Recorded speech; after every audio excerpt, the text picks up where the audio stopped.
morning! It is Monday and it is the start of another reading vlog. This one is all the Hibearnation readathon and I'm so excited to continue. I have started The Girl and the Ghost by Hannah Alkaf and this is brilliant. It is dark and ethereal and it surrounds this little girl, Soraya, whose estranged grandmother is a witch with a demon attached to her.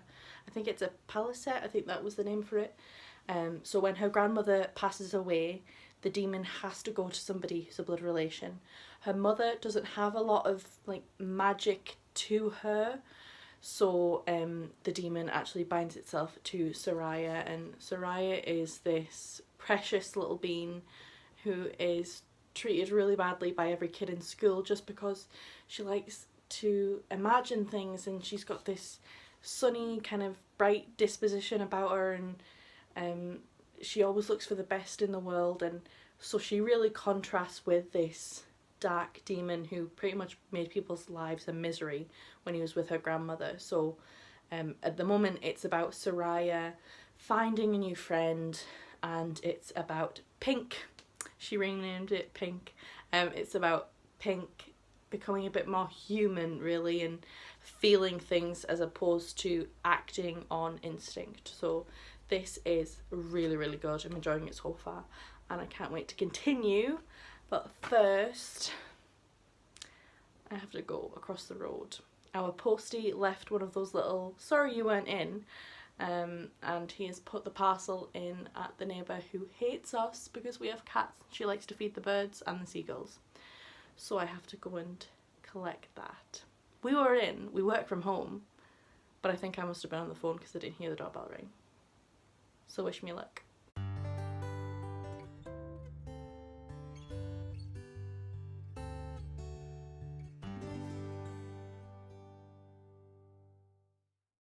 So the trek across the road was completely worth it, even though she looked at me as if I'd just done a poop on her doorstep, because I got The Man Called Uwe by Frederick Backman, which I got from Kieran at KD Books. He was selling some books on his Instagram and I picked this one up. I'm really excited to read this. I've heard that it is heartbreaking and emotional, and I'm really looking forward to that.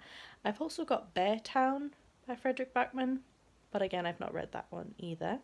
And then the second book I got is a pre-order, which is, oh, it's a big one, Winterkeep by Kristen Kershaw. Look at that. Look how beautiful she is. So this one takes place a few years after Bitter Blue, which is the third book in the Graceling trilogy. I liked Bitter Blue the least, I think, but I can't remember why because it's been so long.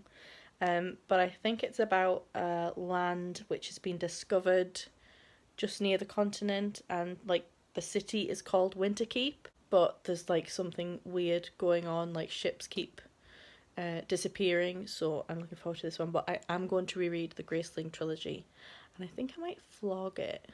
Let me know if that's something you'd be interested in. But yeah, I've got these two. I also forgot to tell you that I am still reading Read at the Bone and I am no further forward. I'm still one chapter in, but I'm hoping to get that read this week.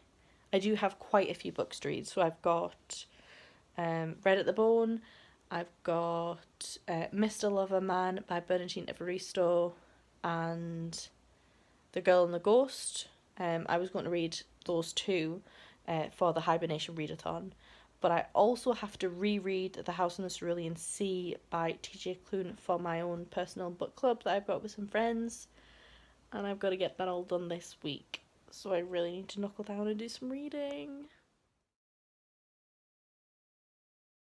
Hi friends, it is now Monday evening and I thought I would give you an update. So today I got about an hour's notice to go and get my COVID vaccine. I am a relief carer, so I qualify for that, and I also look after my grandma, so it's kind of important that I get the vaccine. Also, I'm sounding like this because my kitchen is a hot mess and I'm going to clean that up.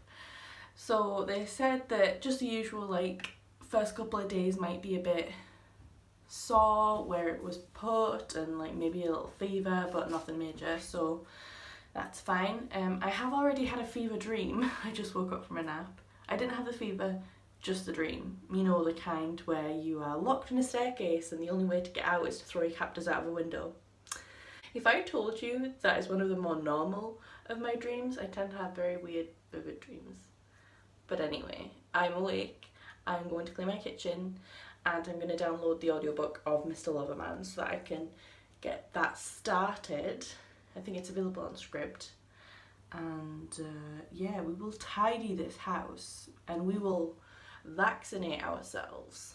Well, not vaccinate ourselves, but build antibodies, create antibodies, map our immune system. I don't know how to say it.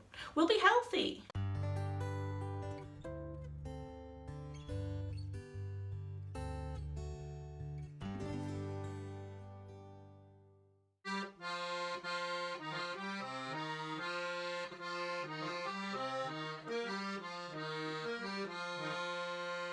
Does anyone else eat a really hard toffee knowing full well that with every bite they are one step away from losing a filling? Hi friends, it is Thursday and yes, I am wearing the same jumper that I was wearing at the weekend, but that's because it's my coziest and I'm living my best hermit life. I need the coziness. So I have finished The Girl and the Ghost by Hannah Alcaff and I gave this 4 stars. This got really dark, guys. Like, really, really dark. I would put some trigger warnings in place for abusive relationships, both mental and, well, I guess physical, really. If you don't want to know spoilers, I will hold my hand up until I'm finished with the spoilers. There is a point where Soraya breaks away from Pink and says, "Actually, you are quite a toxic person. I don't want this in my life. I don't want to be friends with you. I think we should leave it here." And then Pink goes on this, I don't know what to call it, I guess this vendetta of abuse. I mean, he is mentally torturing her, so he causes her to have these horrific nightmares so that she can't sleep. He causes her to see things that aren't real, so she thinks that she's losing her mind. She doesn't eat because he makes it so that she sees like things moving in her food, so there's a lot of body horror and disgustingness. And it gets to a point where they employ a spirit man to get rid of Pink, and it just clicks in her mind, in Soraya's mind. "Will you hurt Pink?" Well, yeah, probably. And she says, "Okay, I'm gonna save him." why are we saving toxic, abusive characters? Why is that a thing? I felt like that really could have been handled differently. Hand down time. Yeah, I felt that the abusive storyline could have been handled a lot better, especially when this is for middle grade readers. It's not just a middle grade character who is aimed at an adult audience, it is aimed at children. And like I said in the spoiler section, there is body horror, there is a lot of horror elements in this, so it does get quite dark. And I suppose at the center of the story is loneliness, which a lot of people and kids can relate to, and the particular cruelty of loneliness that can be inflicted upon kids by other kids, by their peers, and these relationships that Soraya really craves, the friendships and the bond that other kids seem to have that she doesn't have. She really craves that. So when she gets it from Pink and she gets almost that security and that attention, she takes it and runs with it, and it just, yeah, it turns into one of those relationships that you really should be walking away from. But overall, really enjoyed it. I am now halfway through, wobbling my hand. I'm now halfway through Mr. Loverman by Bernardine Evaristo, and I am loving this. I'm loving this so much. So like I said, this is about Barry, who has been in a relationship with Morris for 60 years, who is his childhood best friend, but he has also been married to Carmel for some time. I think about 50 years at this point. Barry himself, I love his humour and I love his voice in his chapters, but he does come across as quite chauvinistic. But I think he is kind of a product of his world, growing up in the 50s and the 60s and that kind of thing. That is what a lot of people were like back then. And so you see him trying to fit into this kind of new modern world where we're talking about feminism, and we're talking about the queer community being able to live their best lives. Now, obviously, that resonates with Barry because he has been in love with Morris and having an affair with Morris for so long. The only reason he got married to Carmel is because he knew people would talk, and back then in the 50s it was very, very dangerous for gay men to be together. He even mentions that even now, in I think it's 2010, this is set in the present day. He even mentions that not so long ago there was a man who was murdered in the street, beaten to death, and one of the villains, not villains, but one of the perpetrators was a 17-year-old girl. So it's not like in the 2010s everybody's woke and everyone supports the LGBT community. He knows that it is a very real threat that is there for both his and Morris's life. Now, Morris is just this precious being. I love Morris, and I love Barry's daughter, Maxine. I think they have a really precious relationship, and when the three of them get together and just go out drinking, amazing. Absolutely love it. Carmel, Barry's wife Carmel, in her chapters, that's where we lose some of the punctuation, which reminded me of Girl, Woman, Other from Bernardine Evaristo. And I really like the way that the lack of punctuation is used in her chapters, because it really makes you hear her voice and her inner monologue, and it's almost kind of running at a clip. So Carmel is constantly thinking of where Barry is, what other people's relationships are like, what she expects out of a relationship, what she expects out of a family life, what she thinks should be expected of her. It also looks at postpartum depression, so please be aware of that going in. I think I said at the start of this clip that it's Thursday. It's not, it's Friday. And if that doesn't tell you how busy my week has been, we're just going to end this clip here. I forgot to tell you that I finished Readathon by Jacqueline Woodson.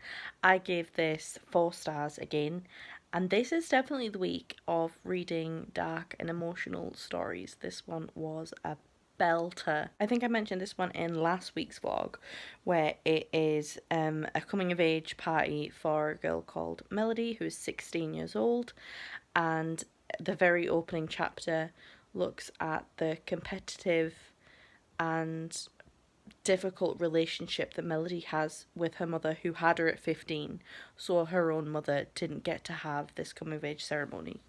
So from there it jumps between the other members of the family, so it follows Melody's dad, it then goes to Melody's grandparents, and the relationship between all 5 of the characters really, and everything that they've come through together and individually. I thought it was such a great discussion on what constitutes a family. So how is a family made, how a family works, and how each of those members function within their own roles or find their own roles within the family. And it also looks at the history of families, and just because your grandparents refer to their ancestors doesn't mean that in the present day the grandchild feels that same ancestry, because they have a completely different lived experience further along in time.